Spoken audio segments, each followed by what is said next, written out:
Depois de ver então esse fato típico, nós vamos estudar o que é tipo. Vamos esmiuçar um pouquinho mais. O que é tipo?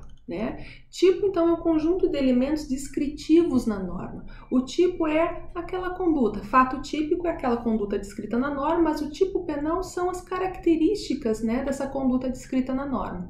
Então, esse conjunto de elementos que constitui o tipo penal dentro da lei penal, que constitui o fato típico dentro da lei penal, ele é composto de elementos. Existem elementos do tipo penal. Esses elementos eles podem ser objetivos, esses elementos podem ser subjetivos ou esses elementos podem ser anormativos. Então, um fato típico que nós temos é o roubo, subtrair coisa alheia móvel mediante violência ou grave ameaça. O furto, subtrair coisa alheia móvel para si ou para outra, certo? Então, esse é o fato típico.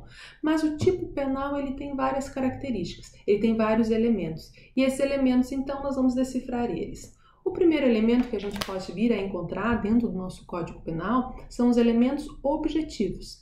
Esses elementos objetivos são aqueles que se referem à materialidade da infração penal, ou à forma de execução, o lugar, o tempo. Então vamos ter como exemplo como questões objetivas. Por que é objetivo? Porque abre-se o processo, eu consigo identificar esses elementos do tipo penal de uma forma muito fácil, porque ela é objetiva. Então vamos pegar o artigo 155 para nós termos um exemplo do elemento do tipo objetivo. 155 diz o seguinte, vamos lá. Subtrair para si ou para outrem coisa alheia móvel. É o crime de furto. No entanto, nós temos um elemento objetivo para o tipo penal furto. Qual seria esse elemento? O parágrafo 1º. O parágrafo 1º diz o seguinte: a pena aumenta-se de 1/3 se o crime é praticado durante o repouso noturno. Ou seja, o tempo é um elemento para o crime de furto. Se o crime for praticado durante o repouso noturno, durante o momento em que as pessoas estão em casa descansando, durante a noite, isso é fácil nós olharmos no processo, porque é objetivo, é o horário que aconteceu o furto, nós vamos ter um elemento que vai majorar a pena, que vai aumentar a pena, certo? Outro exemplo, ainda no crime de furto, no parágrafo 1º, se o crime é no 155, vamos supor, 155, vamos pegar outro exemplo, 157, desculpa, vamos pegar outro exemplo, que é o roubo. Subtrair coisa alheia móvel para si ou para outra, mediante grave ameaça ou violência, a pessoa, ou depois de havê-la por qualquer meio, reduzir-lhe a impossibilitar a resistência da vítima, certo? O parágrafo 2º diz o seguinte: aumenta-se a pena em 1/3 quando a violência e a ameaça é exercida com o emprego de arma. Então, é um modo. Se esse roubo for com emprego de arma, a pena vai ser aumentada. Então, isso é objetivo. Eu consigo identificar se foi com emprego de arma? Sim ou não. É objetivo. E isso vai trazer para mim, dentro do tipo penal, estes elementos objetivos. Ainda no furto, se furtou através do lugar ermo, em lugar ermo, também pode vir a ser considerado um elemento objetivo. Onde que aconteceu? Onde aconteceu esse homicídio? Esse homicídio aconteceu no centro ou aconteceu num lugar ermo? Ah, foi no lugar ermo. Então, esse lugar ermo é um elemento do tipo objetivo, que isso vai servir para qualificar o meu crime de homicídio também, certo? Então, são questões, o tipo penal, furto, roubo, homicídio, esse fato típico previsto na norma pode ter elementos objetivos que vão servir para aumentar a pena ou para diminuir a pena, por exemplo. Outro elemento do tipo penal importante são os elementos subjetivos. Os subjetivos já não é tão fácil, já não abre o processo e identifico. O que é subjetivo? É coisas que eu entendo, eu não tenho como palpar, eu não tenho como ver de uma forma expressa. Então, os elementos subjetivos, eles acabam se referindo ao estado de ânimo do sujeito, às intenções do sujeito. Por que isso é subjetivo? Primeira pergunta: algum de vocês sabe quais são as minhas intenções em determinada ação? Todo mundo imagina quais são as minhas intenções, fazem conjecturas em relação às minhas intenções, mas quem é que sabe das minhas intenções? Somente eu. Por isso que dizer quais são as intenções do agente é extremamente subjetivo, porque você vai analisar, vai ouvir os dois lados e vai vir a entender se aquilo, tu vai se convencer se aquilo é dessa forma ou dessa forma. Então, nós vamos encontrar dentro do nosso Código Penal, junto com os fatos típicos, alguns tipos penais que são subjetivos. né, que eu vou ter que, de fato, analisar e perceber aquilo dessa forma ou não. Vamos ver um exemplo que trata de uma forma bem pontual a questão subjetiva. Vamos pegar o artigo 130 do Código Penal. Que diz o 130? Vamos lá. Expor alguém, por meio de relações sexual ou de qualquer ato libidinoso, a contagem de moléstia venérea de que soube ou deveria saber que está contaminado. Ok, esse é o crime de perigo de contagem venérea.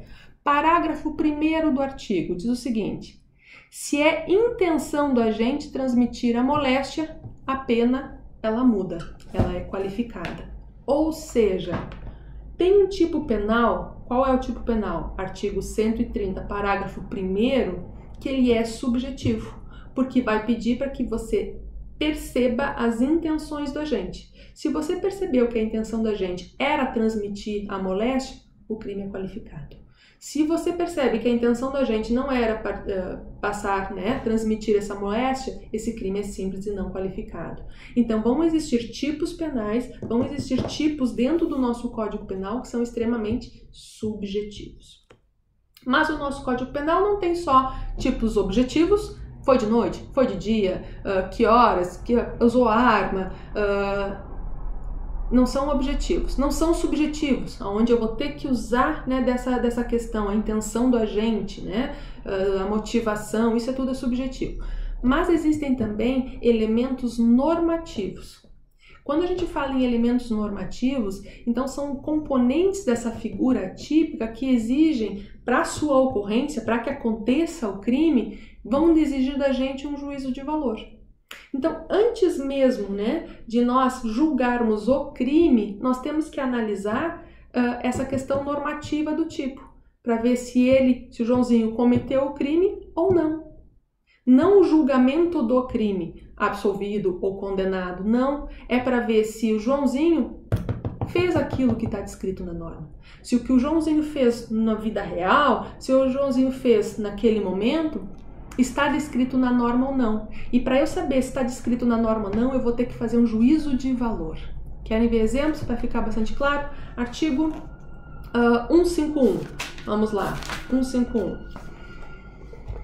151 diz o seguinte: devassar indevidamente conteúdo de correspondência fechada destinada a outra. Devassar indevidamente correspondência do outro. O tipo penal, o próprio tipo penal, ele já dá essa dica para nós. Faça o juízo de valor. É normativo. Onde que nós encontramos essa dica? Devassar indevidamente. Então eu vou ter que, antes de tudo, antes de abrir esse processo, ou antes de analisar toda essa questão do Joãozinho, se é culpado ou inocente, o que eu vou analisar? Se ele devassou, se ele abriu essa correspondência devidamente ou indevidamente. Então esse é um juízo de valor. Porque se a violação da correspondência for devida, ele não praticou o fato típico. Porque o fato típico descrito na norma é devassar indevidamente conteúdo de correspondência destinada a outro. Se ele devassou devidamente, o princípio da legalidade protege ele. Porque só há crime se houver definição legal. Então, não existe uma definição legal, devassar devidamente. Existe a definição legal, devassar indevidamente. Então, vai ter que fazer um juízo de valor para ver se o Joãozinho cometeu o crime ou se a conduta do Joãozinho não é um tipo penal, não está protegida, certo? Um outro exemplo para ficar mais claro, 153, bora lá. Divulgar segredo. O que diz 153? Divulgar alguém sem justa causa conteúdo de documento particular ou de correspondência confidencial de que é destinatário ou detentor e cuja divulgação possa produzir dano a outrem. Onde é que está o juízo de valor aqui no artigo 153? Vou ler de novo. Divulgar alguém sem justa causa, documento, conteúdo de documento. Sem justa causa. Então, para ser crime, eu tenho que abrir, eu tenho que divulgar essa informação sem justa causa, porque se a causa for justa, eu não cometo crime, porque o princípio da legalidade me dá essa segurança. Não há crime sem não tiver uma definição legal, e a definição legal é devassar indevidamente, ou melhor, devassar sem justa causa. Então, o juiz vai ter que fazer um juízo de valor. Então, existem alguns tipos penais que são normativos, alguns tipos penais onde eu vou ter que fazer esse juízo de valor. Um último exemplo, 154. 5.4, um 5.3, um 5.4. Vamos lá. Um 5.4, bora. Revelar alguém sem justa causa segredo de que tenho ciência, papapá. Ou seja, sem justa causa. Eu tenho que analisar se a causa é justa ou não. 2.4.4. Vamos ver agora um último exemplo. 2.4.4. Abandono material. Diz o seguinte: deixar sem justa causa de promover a subsistência do cônjuge ou do filho menor de 18 anos, ou inapto para o trabalho, ou ascendente inválido, etc, etc. Sem justa causa, né? Então a gente tem que sempre analisar, a causa é justa ou não? Porque se a causa for justa, não é um tipo penal, não é um fato típico. Agora, se a causa é injusta, é um fato típico. E aí está protegido pela lei por estar tipificado, por estar ali colocado e normatizado na norma, certo? Então, quando a gente vai analisar elementos objetivos, nós temos que ver questões bem objetivas que estão junto com o tipo penal, junto com o fato típico. Nós vamos encontrar alguns tipos, alguns artigos, alguns incisos, alguns parágrafos que são referentes às questões objetivas do crime. Quando nós encontramos questões subjetivas, nós vamos ali analisar o dolo, a culpa, as intenções do agente. E ainda nós vamos encontrar alguns tipos penais normativos que vão pedir para que a gente faça esse juízo de valor, certo? Então, como é que eu faço a adequação típica desse tipo penal? O que é a adequação típica? A adequação típica é a adaptação do fato à norma penal, ou seja, eu pego aquele fato e adequo a norma penal, eu adequo o tipo penal, certo? E ele pode se apresentar sobre duas formas, essa adequação típica. Pode ser subordinação imediata, onde eu imediatamente consigo ver ele, e ainda subordinação mediata, onde eu vou precisar outros tipos penais para encontrar o fato. Ou seja, na subordinação imediata é onde o fato se enquadra perfeitamente, imediatamente na norma penal. Então, sem necessidade de outros dispositivos. Por exemplo, o João deu um tiro na Maria. Eu consigo encontrar exatamente esse fato no tipo penal, homicídio? Consigo matar alguém, eu não preciso de outro artigo para conseguir entender o que aconteceu, certo? Está no Código Penal, autoria e consumação, ou seja, o João matou a Maria. Esse é um tipo penal que eu consigo ver imediatamente, né, o fato na norma. Já a subordinação imediata é quando eu preciso aplicar algum outro artigo como extensão, ou seja, o fato não se encontra exatamente como, na norma, exatamente como aconteceu.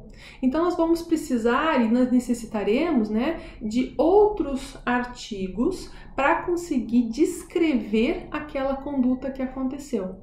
A conduta do homicídio, João matou a Maria, eu encontro no artigo 121, imediatamente. Agora, existem algumas condutas, por exemplo, que eu vou precisar de outros artigos para descrever o que aconteceu de verdade. Então, vamos supor, o João deu um tiro na Maria, só que a Maria não morreu.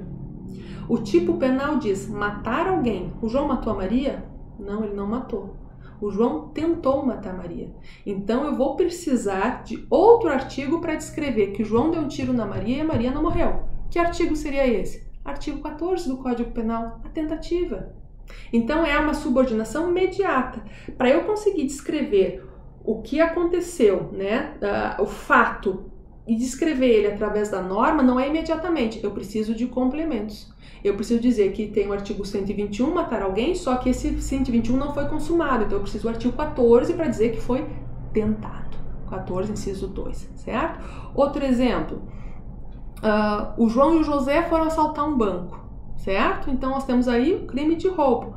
Mas esse roubo foi feito só por uma pessoa? Não, foi feito por mais pessoas. Então eu preciso pegar outro artigo para dizer que houve coautoria nesse crime. Então, para eu descrever a conduta exatamente como aconteceu, para eu ver na norma exatamente como aconteceu, eu vou precisar de mais de um artigo. Ele é mediato, certo? Não está expressamente. Eu preciso de artigos para compor todo o fato que aconteceu, todo o acontecido. Então, essa é a adequação do tipo penal. Alguns tipos penais, o fato liga diretamente à norma, né? E outros casos, o fato eu preciso de mais tipos penais para enquadrar aquela pessoa à norma. Então, essa é a adequação típica.